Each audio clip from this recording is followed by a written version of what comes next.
লাইভে আমার কখনোই আসা হয়নি, কারণ যেটা আমি অলরেডি ক্যাপশনে আসলে দেওয়া হয়েছে, নিশ্চয়ই একটা রিজন আছে আজকে যেহেতু আসলাম আমার অফিসিয়াল পেজ থেকে। আপনাদেরকে না জানাই আমার কাছেই মনে হচ্ছিল যে না, আমি how can I say that, এটা আমাকে জানানো আমার পক্ষ থেকে দরকার।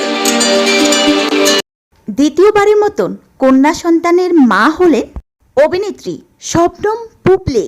খবরটি দেশে বড় বড় গণমাধ্যমে প্রচার করা হলেও সরাসরি কোনো কথা বলতে দেখা যায়নি বুবলিকে। তবে গুঞ্জনকে সত্য প্রমাণ করলেন তিনি ফেসবুক লাইভে এসে কন্যা সন্তানের সুখবর দিলেন।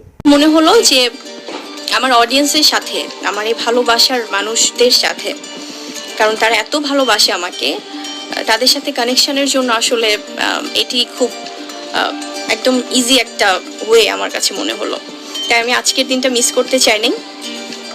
আজকের দিনটা আমার কাছে মনে হলো যে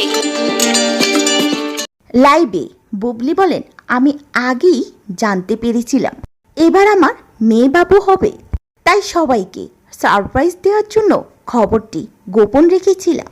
আমি আজ খুবই আনন্দিত এবং সাকিব ও তার পরিবার এই খবরটি শুনে খুবই খুশি হয়েছে, কারণ আমাদের আগের 2 ছেলের পর এবার মেয়ে বাবু।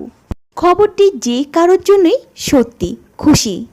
আলহামদুলিল্লাহ, এমনিতে কন্যা সন্তান আল্লাহর সবচেয়ে বড় নিয়ামত। এভরিডে আপনারা অনেক অনেক ভালোবাসা দিচ্ছেন, প্রতিদিন আমাদের অফিসিয়াল পেজ ট্যাগ করছেন। স্পেশালি আমার যে পেজটি, এটি তো অ্যাডমিনরা দেখেন, কিন্তু তারপরেও তারা আমাকে প্রতিনিয়ত জানাচ্ছে, কারণ আমি একটু সোশ্যাল মিডিয়া থেকে সবসময় দূরে থাকা হয় আমার, খুব একটা আসলে আমি কানেক্টেড থাকি না।